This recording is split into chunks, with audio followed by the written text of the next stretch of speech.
অনেকে হজ করতে গিয়ে মৃত্যুর আকাঙ্ক্ষা ব্যক্ত করেন। তারা আল্লাহর কাছে দোয়া করেন আল্লাহ যেন তাদেরকে মক্কায় মৃত্যু দেন। এ ধরনের আকাঙ্ক্ষা এবং দোয়া করা কি সঙ্গত? হজে গিয়ে মৃত্যুবরণ করা কি সৌভাগ্যের?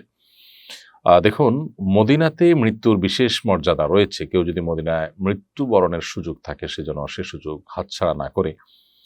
এ মর্মে হাদিস রয়েছে, কারণ মদিনায় যাদের মৃত্যু হবে কিয়ামতের ময়দানে তারা উত্থিত হবে, কিয়ামতের দিন তারা হাসরে একত্র হবে, উঠবে সাহাবীদের সাথে, নবী করিম সাল্লাল্লাহু আলাইহি ওয়াসাল্লাম এর সাথে, সাহাবায়ে কেরামের সাথে। তো সেজন্য ইমাম মালিক রহমতুল্লাহি আলাইহি তিনি মদিনায় মৃত্যুবরণ করার যে তামান্না, সেই তামান্না থেকে ফরজ হজ আদায় করার পর আর মদিনা শহর থেকে তিনি বের হননি। এখানে বাকি জীবন কাটিয়েছেন এবং শেষ পর্যন্ত তার মৃত্যু সেখানে হয়েছে। তো এজন্য মক্কা কিংবা মদিনা এই পবিত্র ভূমিতে মৃত্যুবরণ করার তামান্না বা আকাঙ্ক্ষা করা দোষের নয়। তবে হজে গিয়ে হজে গিয়ে আমার যদি মৃত্যু হয় এরকমটি বলার সুযোগ নেই। কারণ মৃত্যুর ক্ষণ, মৃত্যুর তারিখ আল্লাহ তাআলা জানেন। কারণ মৃত্যু নির্দিষ্ট করে ক্ষণ বা একটা সময় নির্দিষ্ট করে এর মধ্যে আল্লাহর কাছে মৃত্যু কামনা করা দোষণীয়। নবী করিম সাল্লাল্লাহু আলাইহি ওয়াসাল্লাম মৃত্যু কামনা করতে নিষেধ করেছেন। তবে একটি দোয়া আমাদেরকে শিক্ষা দিয়েছেন, সে দোয়া আমরা করতে পারি। আল্লাহুম্মা আহয়িনি মা কানাতিল হায়াতু জিয়াদাতান ফি কুল্লি খাইর। আল্লাহ আমাকে ততদিন পর্যন্ত আপনি বাঁচিয়ে রাখুন, হায়াত দিন যতদিন আমার বেঁচে থাকার মধ্যে কল্যাণ রয়েছে, অর্থাৎ আমি বেঁচে থাকলে আমার কল্যাণ বাড়বে, উত্তরোত্তর বৃদ্ধি পাবে, ততদিন আপনি আমাকে বাঁচিয়ে রাখুন। এবং একইভাবে ওয়াফাত বা মৃত্যু তখনই দিন যখন আমার মৃত্যুর মাধ্যমে সকল অকল্যাণ থেকে আমার মুক্তি মিলবে। তো এইভাবে দোয়া করা যেতে পারে। কিন্তু মৃত্যু চাওয়া যে আমার এই সফরে যেন মৃত্যু হয়, এই হজ সফর থেকে যেন আমার ফিরে না আসি, এই সফরে যেন আমার মৃত্যু হয়, এরকমটি বলার সুযোগ নেই। হ্যাঁ, মক্কা মদিনায় আমার মৃত্যু হোক সেটা তামান্না হতেই পারে। সেটা এই সফরে হতে পারে, অন্য কোনো সময় হতে পারে। আমার হায়াত যখন শেষ হবে আমি যেন তখন মক্কায় থাকি। এই তামান্না বা এই আকাঙ্ক্ষা আল্লাহর কাছে লালন করা যেতেই পারে। মোহাম্মদ শাকিল আপনি লিখেছেন, আমার খালাতো দুলাভাই একজন দিনমজুর। তাকে কি যাকাতের টাকা দিতে পারবো? অবশ্যই আপনি দিতে পারবেন। আপনার খালাতো ভগ্নিপতি, খালাতো বোনের স্বামী, তিনি তো অনেক দূরের কথা, আপনার নিজের বোনের স্বামীও যদি হন এবং তিনি যদি অভাবী হন, যাকাতের হকদার হন, আপনি তাকে যাকাতের টাকা দিতে পারবেন। দিনমজুর হওয়ার সাথে যাকাতের টাকা গ্রহণ করতে পারা না পারার সম্পর্ক আসলে সেভাবে জড়িত নয়। বরং দিনমজুর হওয়ার পাশাপাশি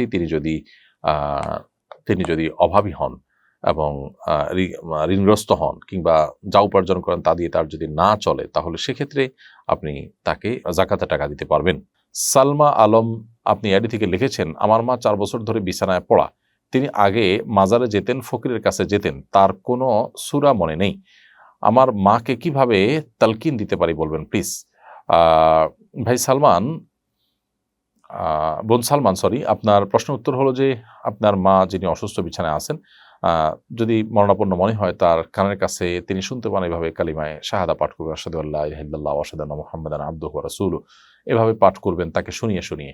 জাস্ট এটুকুকেই তালকিন বলা হয়। এর বাইরে তাকে পড়ার জন্য চাপাচাপি করা এটা তালকিন নয়, বরং সেটা নিষিদ্ধ। নাইম নূর আপনি লিখেছেন, আমি সৌদি আরবে মক্কায় থাকি। আমি হজ করতে চাচ্ছি, কিন্তু সৌদি আরবের যে সফটওয়্যার আছে ওইটার মাধ্যমে আবেদন টাইম শেষ হয়ে গেছে। তাই আমি বাংলাদেশে হজের কাজ করে এরকম লোকের মাধ্যমে টাকা দিয়ে হজ করলে কি হজ কবুল হবে? ওরা বলছে আমার নামেই কার্ড বানিয়ে দিবে। ভাই নাইম নূর, আপনি সৌদি আরবে যে হজের আবেদন করার সিস্টেম রয়েছে অনলাইনে, সেখানে করতে পারেননি। এখন বাংলাদেশে থেকে যে সমস্ত হজ কাফেলা যায় সেগুলোর সাথে প্রবেশ করে হজ করে ফেলবেন। যদি এরকমটি আপনি করেন হজ হয়ে যাবে। কারণ হজের যে শর্ত আছে, ফরজ আছে, সেগুলো সবগুলো আপনি আদায় করছেন। তবে আপনি যেহেতু এখানে ছলছাতুরির আশ্রয় নিচ্ছেন এবং চালাকির আশ্রয় নিচ্ছেন, সরাসরি যদি কোথাও কোনো মিথ্যা বলতে না হয়, তাহলে সেক্ষেত্রে আপনি হারামে লিপ্ত হলেন না, কিন্তু সেখানকার অথরিটির একটি বিধান বা তাদের একটা আইনকে আপনি লঙ্ঘন করলেন। এটা না করা উচিত। কেন না করা উচিত? কারণ এই আইন লঙ্ঘন করার মধ্য দিয়ে আপনি সেখানকার যে আ আপনার সেখানকার যে আ আ শৃঙ্খলা আছে সেটা কিছুটা হলেও বিঘ্ন ঘটাতে আপনি ভূমিকা রাখছেন। কারণ আ হাজী সাহেবদের সংখ্যা অনুপাতে তাদের জন্য অ্যারেঞ্জমেন্ট থাকে। যেখানে যখন অতিরিক্ত লোক থাকে সেখানে নানা রকমের সমস্যা হয়। আপনি হয়তো মনে করবেন যে আমি একা আছি। এরকম অনেক মানুষ যখন করে তখন আসলে আ যেই তাঁবুতে ধরুন বাংলাদেশে হজযাত্রী যারা যাচ্ছেন তাদের জন্য যে অ্যারেঞ্জমেন্ট আছে সেখানে অতিরিক্ত কিছু লোক যখন থাকবে তখন সেই অ্যারেঞ্জমেন্টে বিঘ্ন হবে। এটাই স্বাভাবিক। তো এই কারণে এটা করা অনুচিত। তবে আপনার হজ হয়ে যাবে। হজ হবে না, ব্যাপারটি এরকম নয়। আব্দুল্লাহ আল মিনহাজ আপনি লিখেছেন, বদলি হজ করলে কি যিনি বদলি হজ করবেন তিনি সওয়াবের ভাগীদার হবেন?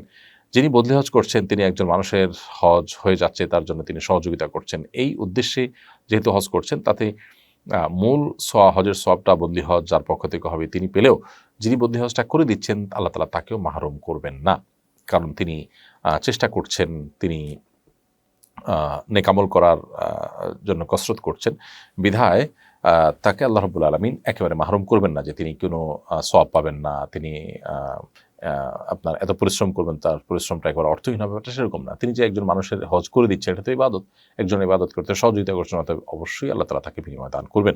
আল্লাহ সুবহানাহু ওয়া তাআলার ভান্ডারে কোনো অভাব নেই।